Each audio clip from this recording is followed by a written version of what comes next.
Special status కోసం కేంద్రంపై ఒత్తిడి తెస్తామన్నారు ఏపీ ఆర్థిక మంత్రి యనమల రామకృష్ణుడు. కేంద్రం ఎక్కడా ఏపీకి ప్రత్యేక హోదా ఇవ్వమని చెప్పలేదన్నారు.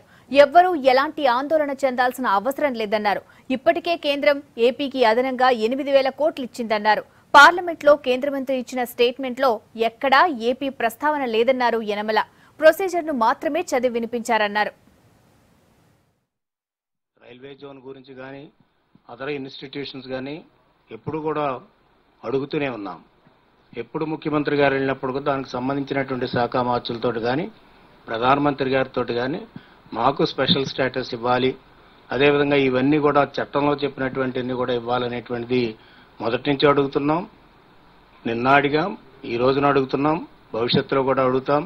అంచేత మాకు అక్కడ కేంద్ర ప్రభుత్వం దగ్గర నుంచి చాలా నిధులు రావాల్సినటువంటి అవసరం ఉంది.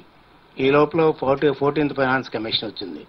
14th ఫైనాన్స్ కమిషన్ కూడా మేము స్పెషల్ ప్యాకేజ్ అడిగాం. 2-3 క్వశ్చన్స్ వేశారు అక్కడ ఉండేటువంటి పార్లమెంట్ మెంబర్స్. ఆ 2-3 క్వశ్చన్స్ కూడా మినిస్టర్ గారు రిటర్న్ రిప్లై ఇచ్చారు. ఆ రిటర్న్ రిప్లై నేషన్ అంతటికి సంబంధించినటువంటి రిప్లైలా ఉంది తప్ప మన స్టేట్కి సంబంధించినటువంటి రిప్లై కాదు. అది మన స్టేట్ మాట అనేటువంటిది ఆ రిప్లైలో కూడా ఎత్తుకోలేదు. అంచేత ఉన్నటువంటి ప్రొసీజర్ గురించి వాళ్ళ యొక్క ఆన్సర్లో చెప్పడం జరిగింది. దానికి డబ్బులు కావాలి. ఇప్పుడు దాదాపు పోలవరానికి కూడా ఇనిషియల్గా కొంత డబ్బు ఇచ్చారు.